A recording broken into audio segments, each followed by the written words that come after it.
Hello students, this is Monika Singh and welcome to my YouTube channel. Okay, तो अब मैं आपको पढ़ाने वाली हूँ एनसीईआरटी मैथ्स क्लास 8 का चैप्टर 9 मेंस्ट्रुएशन। तो बेसिकली जो वीडियो है वो कौन सा वीडियो है, तो इंट्रोडक्शन वीडियो है। इस वीडियो में हम देखेंगे कि आपको इस चैप्टर में क्या क्या पढ़ना है ताकि आप जो सम सॉल्व करो वो आपको इजीली समझ में आ जाए और आपको आसान लगे। ओके, तब ध्यान दो स्टूडेंट्स, ये जो आपका चैप्टर है मेंस्ट्रुएशन, ये आपने क्लास 6 और क्लास 7 में पढ़ा हुआ है।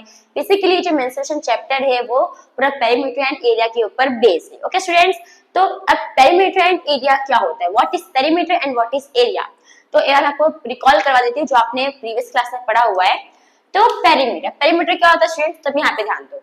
सपोज एक आपका शेप है स्क्वायर करके, ओके, आप ये शेप्स का बाउंड्रीज कैलकुलेट करते हो यानी कि साइड्स कैलकुलेट करते हो, उसे हम क्या बोलते हैं, पेरीमीटर बोलते हैं। तो ये क्या है आपका, तो ये आपका साइड्स है, मतलब कि ये जब बाउंड्री पूरा कैलकुलेट करते हो उसे हम क्या बोलते हैं, तो उसे हम बोलते हैं पेरीमीटर। वही अब एरिया क्या होता है, देखो स्टूडेंट्स, सेम आपका ये क्या है, एक शेप है, स्क्वायर शेप ही है। अब ये जो शेप है वो कितना स्पेस ऑक्यूपाई कर रहा है, कितना स्पेस ले रहा है, जगह कितना ले रहा है, यानी कि ये ओके। तो जो हम ये फाइंड करते हैं उसे हम क्या बोलते हैं, तो उसे हम बोलते हैं एरिया। अब हमेशा एक बात याद रखने का, पेरीमीटर में आप क्या करते हो, प्लस करोगे, और एरिया में आप क्या करोगे, मल्टीप्लाई करते हो। ओके, पेरीमीटर में हमेशा प्लस करते हैं और एरिया में क्या करते हैं, मल्टीप्लाई करते हैं। तो होप आपको समझ में आया होगा कि पेरीमीटर क्या होता है और एरिया क्या होता है। अब ये जो चैप्टर है इस पे आपको फोकस करना है, किस पे, तो एरिया पे फोकस करना है। क्यों, क्योंकि आपको इस जो क्लास 8 का जो मेंस्ट्रुएशन है वो आपको ओनली एरिया के ऊपर बेस है, और आगे और भी है, एरिया है, वॉल्यूम है, आगे और भी है, तो मैं आपको धीरे धीरे बताऊंगी। ओके स्टूडेंट्स, तो होप आपको भी समझ में आया होगा पेरीमीटर क्या होता है और एरिया क्या होता है। अब हम कुछ जो शेप्स है जो आपने 6 और 7 में पढ़ा है उनके एरिया को हम क्या करते हैं, रिकॉल करते हुए रिवाइज कर लेते हैं कि आपने क्या क्या पढ़ा है और उसका फॉर्मूला क्या क्या है। ओके स्टूडेंट्स, तो अब यहाँ पे ध्यान दो।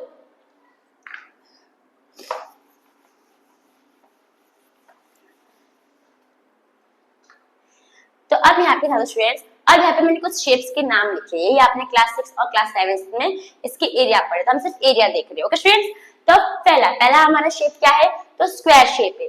तब यहाँ पे ध्यान दो, एरिया ऑफ स्क्वायर का फॉर्मूला क्या होता है, मैं आपको फॉर्म करना भी बता रही हूँ। ये आपका स्क्वायर है। अब स्क्वायर में क्या होता है, सब साइड सेम होता है, यानी चारों साइड्स क्या रहेगा आपका, सेम रहेगा। ये भी लेंथ है, ये भी लेंथ है, ये भी लेंथ है और ये भी लेंथ है। आप कुछ तब साइड भी लिख सकते हो। ओके, अब हम क्या करते हैं, तो हम इसको मल्टीप्लाई करते हैं। एरिया है ना, तो एरिया को हम क्या करते हैं, मल्टीप्लाई करते हैं। सिंपल एरिया में क्या करने का, कोई भी दो साइड्स को मल्टीप्लाई कर देने का, ओनली टू साइड्स। तो एल को मल्टीप्लाई करो तो आपका फॉर्मूला क्या हो जाएगा, एल इंटू एल, यानी कि लेंथ मल्टीप्लाई लेंथ। तो ये बने किसका फॉर्मूला, तो एरिया ऑफ स्क्वायर का फॉर्मूला। तो यहाँ पे मैं लिख देती हूँ लेंथ इंटू लेंथ। तो आपको ये एरिया ऑफ स्क्वायर का फॉर्मूला समझ में आया होगा। अब आते हैं रेक्टेंगल पे। वैसे ही सेम आपका एक शेप है रेक्टेंगल, इसमें अपोजिट साइड्स क्या होती है, इक्वल होती है। तो अगर ये लेंथ है तो ये भी लेंथ होगा, ये ब्रेथ है तो ये भी ब्रेथ होगा। तो इसमें भी आप क्या करोगे, कोई भी दो साइड्स को मल्टीप्लाई कर दोगे। लेकिन देखो इसमें दो ही साइड ही है, ये दोनों सेम है, भले ये दोनों क्या कर दो, मल्टीप्लाई कर दो। आपका फॉर्मूला क्या बन गया, लेंथ इंटू ब्रेथ। तो आपका एरिया ऑफ रेक्टेंगल का फॉर्मूला क्या है, तो लेंथ इंटू ब्रेथ। नेक्स्ट क्या है आपका, पैरेललोग्राम है। ओके, तभी देखो आप स्टूडेंट्स, इसको रब कर देती हूँ।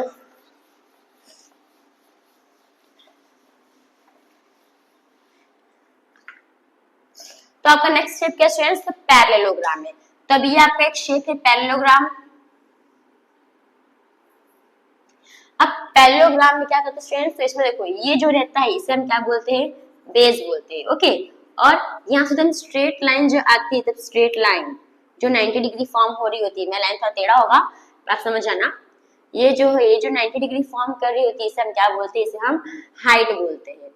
वो कैसा भी हो सकता है, देखो अब ये जो लाइन है, ये लाइन किस पे आ रही है, ये बेस पे आ रही है ना, तो यानी कि ये बेस होगा और ये लाइन क्या होगा, आपका हाइट होगा। जो 90 डिग्री फॉर्म होता है, जो एकदम स्ट्रेट लाइन होता है। तो इसमें भी क्या करते हैं, एरिया क्या करते हैं, मल्टीप्लाई करते हैं। तो हम ये दोनों क्या कर देंगे, मल्टीप्लाई। तो फॉर्मूला क्या हो जाएगा आपका, बेस इंटू हाइट। तो किसका फॉर्मूला है ये, तो एरिया ऑफ पैरेललोग्राम का फॉर्मूला है, क्या है, बेस इंटू हाइट। नेक्स्ट है हमारा एरिया ऑफ ट्राइंगल, यानी ट्राइंगल का फॉर्मूला क्या है। अब सबसे पहले क्या पे था स्टूडेंट्स, अगर मैं यही पैरेललोग्राम है, ओके, इसको अगर मैं ऐसे कर दूं, इसे ऐसे एक डायगोनल खींच दूं ऐसा, तो अगर आप देखोगे तो यहाँ पे कितना बन गया, एक पैरेललोग्राम के अंदर दो ट्रायंगल बन गया है, दो ट्रायंगल बन गया। इसका मतलब कि जो ये एक ट्रायंगल है वो पूरे पैरेललोग्राम का क्या है, आधा है। क्या है, आधा है। मतलब कि देखो एक पैरेललोग्राम है, इसमें मैंने एक डायगोनल खींच दिया, इसमें कितना ट्रायंगल बन गया, टू ट्रायंगल्स बन गए। इसका मतलब जो ये एक ट्रायंगल है वो पूरे पैरेललोग्राम का क्या है, आधा है। तो एरिया ऑफ पैरेललोग्राम का फॉर्मूला क्या है, बेस इनटू हाइट है। अब एरिया ऑफ ट्रायंगल का फॉर्मूला क्या होगा, अब जो एक ट्रायंगल है वो पूरे पैरेललोग्राम का क्या है, आधा है। तो इसमें आप क्या लगा दोगे, हाफ लगा दोगे, यानी हाफ से मल्टीप्लाई कर दोगे। तो यानी कि एरिया ऑफ ट्रायंगल का फॉर्मूला क्या बन गया, तो half into base into height. तो यहाँ पे आप क्या लिख दोगे, half into base into height. Next है आपका सर्कल। अभी सर्कल में देखो स्टूडेंट्स, सर्कल है, सर्कल में बीच का सेंटर होता है, ये क्या होता है आपका, एक रेडियस होता है, ओके, और ये दूसरा रेडियस होता है, ठीक है।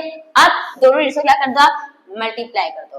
तो मल्टीप्लाई करोगे तो क्या हो जाएगा, आर का स्क्वायर हो जाएगा, आर स्क्वायर। अब ये जो आपका फिगर है सर्कल है वो कर्व शेप, यानी कि ये मुड़ा हुआ है, राउंड फिगर है। तो राउंड फिगर में हमसे क्या लगता है, पाई लगता है। तो आप यहाँ पे क्या लगा दोगे, पाई। तो किसका फॉर्मूला आ गया, सर्कल, एरिया ऑफ सर्कल का क्या आया, पाई आर स्क्वायर। आप क्या लिखोगे, पाई आर स्क्वायर लिख दोगे। तो आपने ये सब शेप्स के क्या पढ़े थे, एरियाज पढ़े थे। अगर आपको और डिटेल में ये शेप्स के फॉर्मूलास पढ़ने हैं तो आप क्लास 6 और क्लास 7 का इंट्रोडक्शन वीडियो देख सकते हो। ओके स्टूडेंट्स, ये हमने क्यों देखा, ये क्या पता आप, क्योंकि आप जो ये शेप्स चैप्टर में करने वाले हो, क्या पता अगर ये काम आ जाए ये शेप्स के फॉर्मूला, इसलिए हमने एक बार इसको रिकॉल कर लिया। अब इस चैप्टर में आपको क्या करना है ये अभी हम देखते हैं। ओके स्टूडेंट्स, तो लेट्स सी। तो स्टूडेंट्स, तो हम देखने वाले हैं कि आपको इस चैप्टर में क्या क्या पढ़ना है, ओके, कौन कौन से शेप्स पढ़ने हैं और उन शेप्स के फॉर्मूलाज क्या क्या है, एरिया के फॉर्मूला क्या क्या है। तो अभी हम खाली फॉर्मूला नहीं पढ़ेंगे, हम ये भी पढ़ेंगे कि वो शेप्स में से कैसे फॉर्मूला फॉर्म होते हैं। तो पहला शेप्स क्या है आपका, तो एरिया ऑफ ट्रेपेजियम। ये जो शेप है इसे हम क्या बोलते हैं, तो ट्रेपेजियम बोलते हैं। अब ट्रेपेजियम का प्रॉपर्टी क्या है, तो देखो इसमें जो दो साइड से आपस में क्या रहता है, तो पैरेलल रहता है। तो इसे हम ले लेते हैं ए और इसे हम ले लेते हैं बी। अभी कैसे पैरेललोग्राम में हाइट होता है, वैसे इसमें भी क्या रहता है आपका, हाइट रहता है। तो वो जो हाइट एकदम स्ट्रेट लाइन रहती है, तो स्टूडेंट्स अब वो क्या फॉर्म होता है, तो 90 डिग्री। उसी वही लाइन को हम क्या बोलते हैं, तो हाइट बोलते हैं। अब ये शेप में से कैसे फॉर्मूला फॉर्म होगा, तो वो देखो। अरे प्रथम ये जो दो आपका एक डायग्राम हम क्या करते हैं, दो जॉइंट जो वर्टाइसेस जो दो पॉइंट है उसे हम क्या करते हैं, पहले ज्वाइन कर लेते हैं, एक डायग्राम बना लेते हैं। तो मैंने क्या किया, ये दोनों पॉइंट को ऐसे ज्वाइन कर दिया ऐसे। ओके स्टूडेंट्स, अब देखो ये तो आपका इसमें कितने ट्रायंगल बन गए, दो ट्रायंगल, एक ये ट्रायंगल बना, दूसरा ये ट्रायंगल बना। अगर आप देखोगे ना तो ये क्या है आपका, अगर मैं यहाँ पे से एक स्ट्रेट लाइन जा रहा है और ऐसे भी आप एक हाइट से बना सकते हो, ओके, ऐसा। मतलब देखो ये इसका सेम, ये क्या बन जाएगा, ऐसा पूरा एक, ये सब सेम, यानी कि ये भी क्या है आपका, ये हाइट है। ओके, मैं सिर्फ समझाने के लिए आपको बता रही हूँ। तो ये ट्रायंगल का हाइट क्या है, ये वाली लाइन है, और ये ट्रायंगल का हाइट क्या है, तो ये वाली लाइन है। ओके, ये इस ट्रायंगल का हाइट है। अब यहाँ पे ध्यान दो, अगर आप देखोगे तो ये आपका एक क्या फॉर्म हो रहा है, ये आपका एक रेक्टेंगल फॉर्म हो रहा है। और रेक्टेंगल में अपोजिट साइड्स क्या होती है, सेम होती है। तो अगर ये और ये हाइट आपस में क्या होगा, तो इक्वल होगा। ओके स्टूडेंट्स, तो अब देखो, अब ये लाइन जो है, ये हाइट जो है, ये इस पे जा रहा है, यानी कि आपका बी क्या होगा, बेस होगा, और हाइट तो दिया है आपको सेम। ये लाइन जो है इस पे जा रही है, यानी कि ये क्या होगा आपका बेस होगा, और ये वाला हाइट होगा। ओके, तो इसमें कितना ट्रायंगल बन रहा है, दो ट्रायंगल बन रहा है। और ट्रायंगल का फॉर्मूला क्या है, तो half into base into height. तो ट्रायंगल ना, ट्रायंगल प्लस ट्रायंगल, आपको दो ट्रायंगल दिया, दो ट्रायंगल हमने क्या किया, प्लस किया। अब दोनों ट्रायंगल का एरिया ऑफ ट्रायंगल का फॉर्मूला क्या है, तो half into base into height, plus ये भी दो दूसरा ट्रायंगल का ले लोगे, half into base into height. ये आपके ट्रायंगल का फॉर्मूला है। अब हाफ का हाफ लिखोगे, तो पहले ट्रायंगल में आपका बेस क्या है, बी है, और आपका हाइट क्या है, तो h है, सिंपल। ओके, अब प्लस इसमें भी हाफ का हाफ लिखोगे। अब इसमें आपका बेस क्या है, ये वाले दूसरे ट्रायंगल में, तो ये ए आपका बेस है, तो आप क्या लिखोगे, ए लिखोगे, प्लस सॉरी मल्टीप्लाई, और हाइट तो आपका हाइट ही है, तो हाइट का हाइट लिखोगे।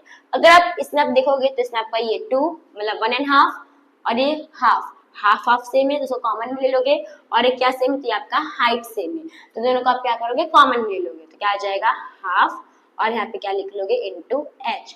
अब ब्रैकेट में क्या आया, यहाँ पे क्या बचा b, यहाँ पे क्या बचा a, तो यानी कि b प्लस a, ऐसे करोगे तो भी चलेगा। तो इसको हम सीधा कर ले तो इसका फॉर्मूला क्या बन जाएगा, हाफ ब्रैकेट में a plus b into h, तो ये क्या बन गया आपका, ये इसका फॉर्मूला बन गया। किसका फॉर्मूला है, तो एरिया ऑफ ट्रेपेजियम का फॉर्मूला है। आप ऐसे करोगे तो भी राइट है, ऐसे करोगे तो भी राइट है, ये हमने ऐसे निकाला, फिर इसको हमने क्या किया, सीधा में लिख दिया। ऐसे भी सेम ही है, खाली हमने देखो हाइट मल्टीप्लाई मल्टीप्लाई था, छोटा h लिखोगे तो भी चलेगा, बड़ा h लिखोगे तो भी चलेगा। यहाँ पे भी हाइट मल्टीप्लाई में भी हाइट मल्टीप्लाई, यहाँ पे भी a plus b bracket b plus a bracket में, यहाँ पे भी a प्लस b ब्रैकेट में, सेम ही है, हमने प्लेस चेंज कर दिया। ओके, तो ये आपको किसका फॉर्मूला मिल गया, तो ये आपको फॉर्मूला मिल गया एरिया ऑफ ट्रेपेजियम का। होप आपको इसका फॉर्मूला समझ में आया होगा, और आपको ये फॉर्मूला अगर समझ में आ गया तो आपको इसको लर्न करने की जरूरत नहीं है, अपने आप आपको क्या हो जाएगा, लर्न हो जाएगा। ओके, तो नेक्स्ट आते हैं हम अपने शेप्स के ऊपर, यानी कि नेक्स्ट। तो स्टूडेंट्स हमारा नेक्स्ट शेप है रोम्बस। तो अभी रोम्बस जो है यानी एरिया ऑफ रोम्बस का फॉर्मूला कैसे जनरेट होता है, कैसे फॉर्म होता है, अभी हम वो देखते हैं। ओके, तो ये जो शेप है हमारा कौन सा शेप है, हमारा रोम्बस शेप है। तो अभी इसमें देखो क्या करेंगे हम, सबसे पहले इसके डायगोनल्स को हम ज्वाइन कर देंगे, पर उससे पहले मैं आपको रोम्बस की प्रॉपर्टी बताती हूँ। अब रोम्बस की प्रॉपर्टी क्या कहती है, तो फर्स्ट है रोम्बस की प्रॉपर्टी कि इसकी चारों साइड्स क्या होते हैं, आपस में इक्वल होते हैं। इसका मतलब कि इसका ये चारों साइड्स क्या होंगे, आपस में इक्वल होंगे, ये अपना फर्स्ट प्रॉपर्टी। सेकंड प्रॉपर्टी क्या होता है, जो रोम्बस का जो डायगोनल्स होते हैं वो बाइसेक्ट करते हैं ईच अदर, यानी कि एक दूसरे को क्या करते हैं, बाइसेक्ट करते हैं। बाइसेक्ट वर्ड का मतलब क्या है कि डिवाइड तो कर रहे हैं पर इक्वली पार्ट में डिवाइड करे। ओके, यानी कि एकदम बराबर बराबर में उसको डिवाइड करे, उससे हम क्या बोलते हैं, बाइसेक्ट वर्ड का वो मतलब होता है। तो अभी यहाँ पे ध्यान दो, ये आपका रोम्बस है। पहला प्रॉपर्टी क्या था कि चारों साइड्स क्या रहते हैं, रोम्बस के सेम होते हैं, और ये जो आपका डायगोनल है वो बाइसेक्ट करता है ईच अदर, यानी कि डायगोनल यानी कि एक डायगोनल इसको ले लो और एक डायगोनल इसको ले लो। ओके, तो दोनों क्या कर रहे हैं, आपस में बाइसेक्ट करे, इसका मतलब कि ये और ये भी क्या रहेगा, आपस में इक्वल रहेगा, और ये भी क्या रहेगा, आपस में इक्वल रहेगा। और बाइसेक्ट तो करते हैं, इक्वली पार्ट में तो डिवाइड करते हैं, लेकिन ये जो एंगल जो बनता है, चारों एंगल कौन सा डिग्री रहता है, तो राइट 90 डिग्री, यानी कि राइट एंगल रहता है। ओके, यानी चारों कौन सा फॉर्म होता है, तो राइट एंगल फॉर्म होता है। अब हमने इसकी प्रॉपर्टी देख ली, अब इसी प्रॉपर्टी को समझ के हम क्या करेंगे, तो इसका जो फॉर्मूला है उसको जनरेट करेंगे, फॉर्म करेंगे। अभी यहाँ पे ध्यान दो, अगर सबसे पहले हम इसमें आपको चार ट्राइंगल दिख रहा होगा, 1 2 3 4, तो पहला हम ये एक ट्राइंगल लेते हैं। ओके, अब एक ट्राइंगल हमने ले लिया, तो ट्राइंगल इसका अगर मैं नाम दे दूं तो चलेगा, नाम नहीं देते, सिंपल एक ट्राइंगल, ठीक है। तो एरिया ऑफ ट्राइंगल का फॉर्मूला क्या होता है, तो half into base into height. अब यहाँ पे ध्यान दो, half into base into height क्या है, एरिया ऑफ ट्राइंगल है। ओके, अब यहाँ पे ध्यान दो फ्रेंड्स, अब ये जो आपका है, ये जो पूरा क्या है आपका एक डायगोनल है, यानी कि डायगोनल 1 है। ओके, और ये पूरा यहाँ से लेके यहाँ तक ये क्या है आपका डायगोनल 2, यानी कि ये बड़ा वाला एक डायगोनल है और दूसरा वाला दूसरा डायगोनल है, मतलब डायगोनल 1 एंड डायगोनल 2। अगर हम सिर्फ ये वाले ट्राइंगल को देखें, सिर्फ ये ट्राइंगल, ओके, अभी हम सिर्फ ये ट्राइंगल को देख रहे हैं, तो इसमें अगर आप देखोगे तो ये जो है, ये जो इतना सा पार्ट है, ये क्या है, ये पूरे डायगोनल का आधा है, और मतलब आधा है, इसका मतलब कि इसका ये क्या हो जाएगा, d1 डिवाइड बाई 2। ओके, और जो ये वाला साइड है, ये पूरे डायगोनल 2 का क्या है, आधा है, तो ये क्या हो जाएगा, d2 अपॉन 2। ओके, तो अब अगर आप देखोगे तो ये भी, तो ये हमें ये दोनों मिल गया, ये d1 अपॉन 2 है और ये d2 अपॉन 2 है। अब ये जो है आपका, ये दोनों साइड, ये देखोगे तो ये भी 90 डिग्री फॉर्म हो रहा है, ये वाला भी 90 डिग्री फॉर्म हो रहा है, मतलब दोनों ही क्या है आपका, ये लाइन जो इस पे जा रहा है इसका मतलब कि ये बेस होगा, ये हाइट होगा, ये लाइन जो इस पे जा रहा है तो ये बेस होगा, ये हाइट होगा, मतलब कुछ दोनों के साथ किसी कोई बेस हाइट ले सकते हो। ओके, तो अब देखो इसमें तो हाफ का हाफ रहेगा, बेस क्या है आपका, तो d1 अपॉन 2 इंटू हाइट क्या रहेगा, d2 अपॉन 2, दोनों में से आप इसको भी हाइट लो तो भी चलेगा, इसको बेस लो तो भी चलेगा, आपके ऊपर है। ओके, अब यहाँ पे ध्यान दो स्टूडेंट्स, इसको क्या कर दो, मल्टीप्लाई, तो d1 इंटू d2 हो जाएगा, इसको 2 2 4 4 2 8, कितना आ गया 8। तो ये किसका था, तो ये एक ट्राइंगल का था, एरिया ऑफ 1 ट्राइंगल, ये एक ट्राइंगल का था। पर ये जो रोम्बस है इसमें कितने ट्राइंगल है, तो 1 2 3 4 4 ट्राइंगल है, तो 4 ट्राइंगल 4 ट्राइंगल, इसका मतलब ये क्या फॉर्म हो गया, तो ये तो आपका रोम्बस हो गया ना, इसका मतलब 4 ट्राइंगल है। तो इसको क्या करोगे, ये D1 इंटू D2 अपॉन 8 को कितने ट्राइंगल है, 4 ट्राइंगल है, तो 4 ट्राइंगल से मल्टीप्लाई कर दो। ओके, अब 4 के टेबल में 8 आता है, कितने से आता है, तो 4 1 जा 4 2 जा। अब इसको कर दो मल्टीप्लाई, D1 इंटू D2 हो जाएगा, D1 इंटू D2 और नीचे क्या आ गया आपका 2। तो ये आपका क्या बन गया, तो ये आपका फॉर्मूला जो है वो बन गया। इसको आप ऐसे लोगे तो भी चलेगा, या और आपको बुक में ऐसे दिया होगा, half into D1 into D2, तो ये भी राइट है। यहाँ पे मैं और लिख देती हूँ, ये भी राइट है, क्योंकि अगर आप 2 को बाहर निकालोगे, ऊपर तो कोई नंबर नहीं है, इसका मतलब 1 ही रहता है, तो 2 को बाहर निकालोगे तो आपका हाफ ही हो जाएगा। तो ये फॉर्मूला पुट करोगे तो भी चलेगा, ये फॉर्मूला पुट करोगे तो भी चलेगा। तो होप आपको जो एरिया ऑफ रोम्बस का फॉर्मूला समझ में आएगी। तो स्टूडेंट्स हमारा नेक्स्ट शेप है जनरल क्वाड्रिलेटरल। ओके, तो अभी क्वाड्रिलेटरल क्या होता है स्टूडेंट्स, तो क्वाड्रिलेटरल वो शेप्स होते हैं जिनके 4 साइड्स होते हैं, जैसे कि आपका हो गया square, rectangle, parallelogram, rhombus, kite etcetera and so on. Okay, तो अब आपको देखना है कि जो जनरल क्वाड्रिलेटरल है इसका फॉर्मूला कैसे फॉर्म होता है, हमें वो पता करना है। ओके, पर ये जनरल क्वाड्रिलेटरल है, अगर आपको क्वेश्चन में सिर्फ क्वाड्रिलेटरल वर्ड दे कि आपको फाइंड करना है area of a quadrilateral, then you have to use this formula, otherwise you don't have to use this formula. Okay, तो अब यहाँ पे ध्यान दो students, area of general quadrilateral में अभी पहले मैं आपको फॉर्मूला कैसे फॉर्म होता है वो बता रही हूँ। ओके, तो अब देखो ये आपको ये एक शेप दिया है, शेप के कितने साइड्स है, 4 साइड्स, इसका मतलब ये कौन सा शेप है, तो क्वाड्रिलेटरल है। अब इसका मैं नाम दे देती हूँ, इस शेप का ये ए, ये बी, ये सी, ये डी। अब इसमें से आप कोई भी एक डायगोनल को क्या कर दो, ज्वाइन कर दो, कोई भी एक डायगोनल। तो मैं एक डायगोनल को क्या कर देती हूँ, ऐसे ज्वाइन कर देती हूँ इसको ऐसे।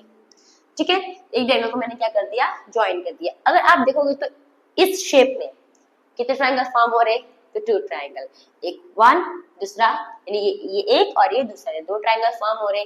तो अभी ये 2 ट्रायंगल के हेल्प से हम क्या करेंगे, तो क्वाड्रिलेटरल का फॉर्मूला जनरेट करेंगे। ओके, तो कैसे फॉर्म होता है ये देखो।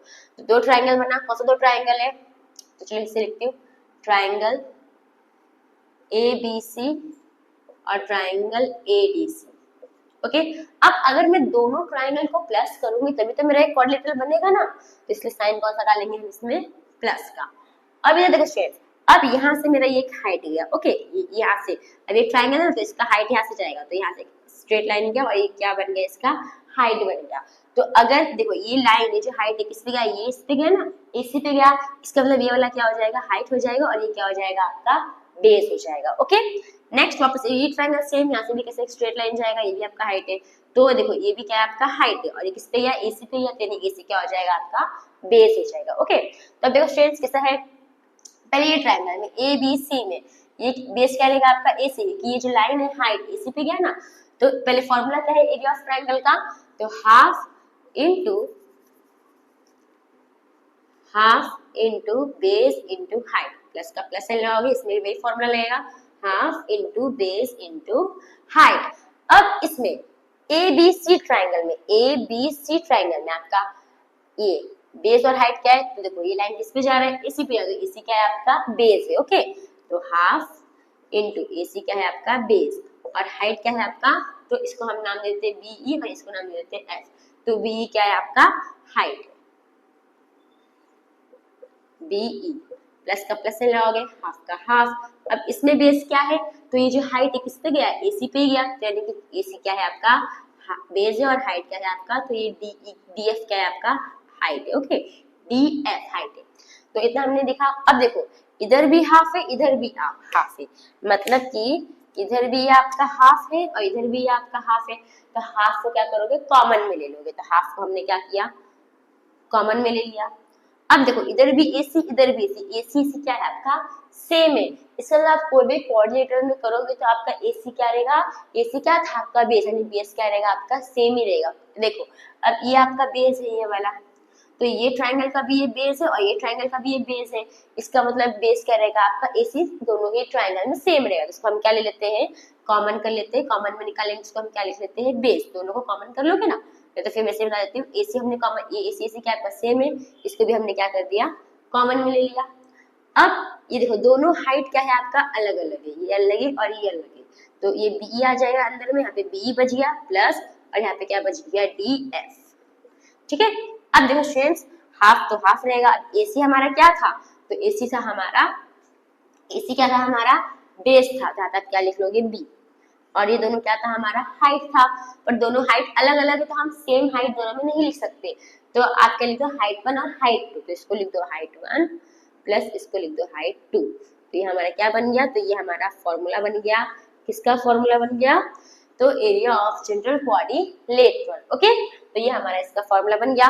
तो अगर क्वेश्चन में बोले कि आपको क्वाड्रिलेटरल का एरिया फाइंड करना है तो आपको ये फॉर्मूला पुट करना है। लेकिन अगर कोई आपको दूसरा कोई शेप का नाम दिया तो आप वही शेप का फॉर्मूला उसमें पुट करोगे। होप आपको ये जो फॉर्मूला है जनरल क्वाड्रिलेटरल का समझ में आया।